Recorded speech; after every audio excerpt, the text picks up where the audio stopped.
সেইদিনাখন আচলতে ৰাতিপুৱা সোনকালে উঠা হৈছে 8টামান বজাতে সাৰ পালোঁ সাৰ পাই বতৰটো খুব বেয়া গৰম কিমান গৰম ৰ'দ তাৰপিছত মই বজাৰ যাবলৈ লৈছিলোঁ দেউতাই মোক ক'লে মই যাম বজাৰলৈ যিহেতু এইটো 8:30মান বজাৰ কথা তাৰপিছত যিহেতু ইমান গৰম ইমান ৰ'দ দেউতাৰ মাজতে খুব গা বেয়া হৈ গ'ল সেইটো কাৰণে মই দেউতাক ক'লোঁ তুমি যাব নালাগে দিয়া মই যাম মইতো যাবলৈ ওলাইছোঁৱে সেইটো বুলি মই দেউতাই ক'লে নাই ময়ে যাম মই নালাগে তোমাৰ ইমান ৰ'দত তোমাৰ কিবা গণেশ মন্দিৰত যাব লগা আছে কিবা মিটিঙৰ কিবা লিখা মেলা কৰিব লগা আছে তুমি তালৈ যাম বুলি কৈছা মই পুটুককৈ গৈ আহোঁ গৈ আহি পালে আপোনাৰ তোমাৰ বজাৰখিনি কৰি আহি যাম মই তাৰপিছত তুমি কিবা এটা খাই তুমি মন্দিৰলৈ যাবাগৈ আহি তাৰপিছত দেউতাই কৈছে মোক কি তুমি ৰুমত সোমাই বেমাৰী কৰিব বিচাৰিছা নেকি মই কৈছোঁ সেইটো কথা নহয় তোমাৰ যিহেতু গা বেয়া মই সেইটো কাৰণে তোমাক যাবলৈ মানা কৰিছোঁ নাই মই যাম তো বেছি আৰু মই কৰি নাথাকিলোঁ ঠিক আছে যোৱা কথা নুশুনা যদি আৰু মই কি ক'ম তাৰপিছত যাবলৈ লওঁতে তাৰপিছত মই বোলো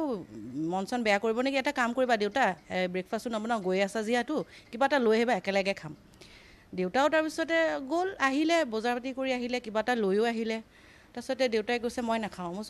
মোৰ অকলে খাবলৈতো মই বিচৰা নাছিলোঁ একেলগে খাম বুলিহে কৈছিলোঁ তুমি নোখোৱা যদি ময়ো নাখাওঁ সেইখিনিয়ে আমাৰ কথা হৈছে সেইটো আপোনাৰ ঠিক আহি পাইছে 9টা ঠিক বাজা নাই আৰু ধৰক আহি পাইছে আহি পাই তাৰপিছতে মই নোখোৱা যদি ময়ো নাখাওঁ মই কিয় অকলে খাম তাৰপিছত দেউতাক যেনিবা তাৰপিছত আহা একো নহয় অকণমান খাবা বুলি কয় দেউতাই অকণমান খাইছে ময়ো খাইছোঁ তাৰপিছত লাল চাহ একাপ বনাই দিছোঁ লাল চাহ একাপ খাইছে তাৰপিছত ধুনীয়াকৈ চোফাখনতে বহি পালে অলপ দেৰি বহিছে ফেনৰ তলতে বহি মেলি পালে আপোনাৰ ঠিক 10টা বাজা নাই নাবাজোতে উঠি পালে কাপোৰ কানি সলাই মেলি ওলাই যাব বুলি কাপোৰ কানি সলাই 10টামান বজাত মোক কৈছে মই মন্দিৰৰ পৰা আহোঁগৈ যোনটো নৰ্মেল তেওঁ ডেইলি যায় মন্দিৰলৈ ডেইলি যায় গণেশ মন্দিৰৰ প্ৰেচিডেণ্ট হয় তেওঁ ডেইলি যায় ওলাই গৈছে ওলাই যাওঁতে মই কৈছোঁ ঠিক আছে যোৱা সেই 10টা বজাৰ পৰা 12:30 এটা বজালৈকে দেউতা মন্দিৰতে থাকে তাতে কাম বনবিলাক কৰি থাকে আৰু সেইটো কথাৰ কাৰণে মই দেউতাক মানে দিগদাৰো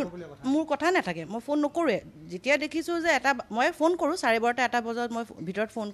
ফোন কৰিছোঁ যে দেউতা কি বনাম কি খাবা বুলি ফোন কৰিছোঁ ফোনটো তেখেতৰ ছুইচ অফ পালোঁ প্ৰথম ছুইচ অফ পোৱাৰ পিছত মই ভাবিলোঁ কেতিয়াবা দেউতাৰ সেই মোবাইলত মানে সৰু মোবাইল পকেটত থাকিলে নিজে ছুইচ অফ হৈ যায় ডাব খালে সেইটো হোৱা বুলি ভাবি পেলাই মই কৈছোঁ ঠিক আছে আৰু আধা ঘণ্টামান পিছত ফোন মই কৰিম আকৌ তাৰপিছত 1টামান বজাত ফোন কৰিলোঁ 1টামান বজাত ফোন কৰোঁতে তেতিয়াও ছুইচ অফ পালোঁ মই কৈছোঁ কি হ'ল বা মই কৈছোঁ তাৰপিছত মই একো নহয় আকৌ অকণমান পিছত 15-20 মিনিট পিছত আকৌ ফোন কৰিছোঁ ছুইচ অফ তেতিয়াৰ পৰা সেই 1:30 বাজিল 2টা বাজিল 2:30 বাজিল 3টা 3:30 যেতিয়া বাজিলে মই তেতিয়া চক খালোঁ মানে দেউতাই কেতিয়াও আপোনাৰ এই 12:30 এটাতকৈ দেৰি নকৰে যদি বিশেষ একো তাতে ফাংচন বা মন্দিৰৰ কিবা পূজা পাঠ নাথাকে যদি কিবা থাকে তেতিয়া ধৰক গোটেই দিনটো যদি পূজা পাঠ কিবা গণেশ চতুৰ্থী হওক মাজে মাজে আহি মেলি পালে মোক কিবা প্ৰসাদ অকণমানকৈ দি যায় মিঠাই দুটামানেই দি যায় মই ঘৰতে থাকোঁ যিহেতু আহি দি থৈ যায় সেনেকুৱা কৰে সেইদিনাখন তেনেকুৱা একো কথা নাছিলে মই তাৰপিছত প্ৰথমতে মই মোৰ বাইদেউক ফোন কৰিছোঁ মনামী বেজবৰুৱা মোৰ বৰদেউতাৰ ছোৱালী ব্ৰজেন বৰুৱাৰ ছোৱালী তেখেত তেওঁক মই ফোন কৰিছোঁ বা এনেকুৱা তেনেকুৱা হৈছে কি কৰোঁ বাৰু দেউতাক ফোনটো দেখোন পোৱা নাই মোক তেতিয়া বাইদেৱে কৈছে তই ইমিডিয়েটলি গণেশ মন্দিৰৰ কোনোবা এজনক ফোন কৰচোন কোনোবা মেম্বাৰ তাৰে যোন ছেক্ৰেটেৰী মই সেই দাদাজনক ফোন কৰিলোঁ কৈছে এনেকৈ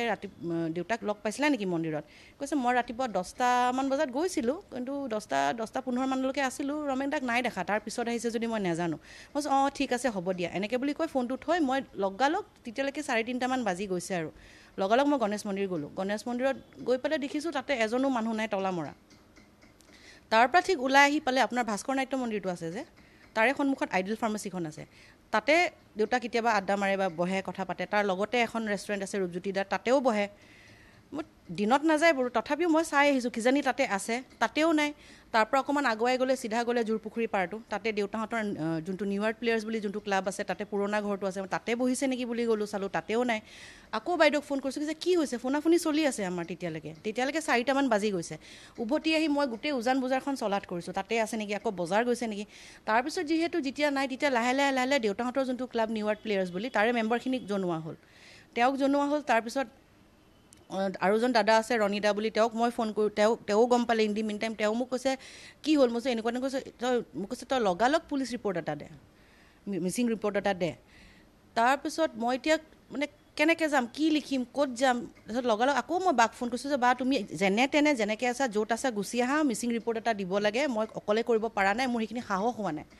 সেই বুলি কওঁতে বা আহিলে বাৰু আহি বায়ে গোটেই ৰিপৰ্টখিনি লৈ আহি বাইদেউৰ ল'ৰাটো মোৰ ভাগিনটো আৰু আমি তিনিওটাই গৈ পুলিচ থানালৈ গ'লোঁ পুলিচ থানাত গৈ লগালগ আমি সেই ৰিপৰ্টখিনিতো দিলোঁৱে ৰিপৰ্ট দিয়াৰ লগে লগে তেওঁলোক লগালগ বাৰু বিচাৰি মানে গৈছে ইনভেষ্টিগেশ্যনৰ কাৰণে গৈছে, ক'ত যাব পাৰে ক'ত যাব নোৱাৰে। তাৰপিছৰ পৰাতো সেই পিছততো আপোনালোকে ফুটেজটো দেখিছে আৰু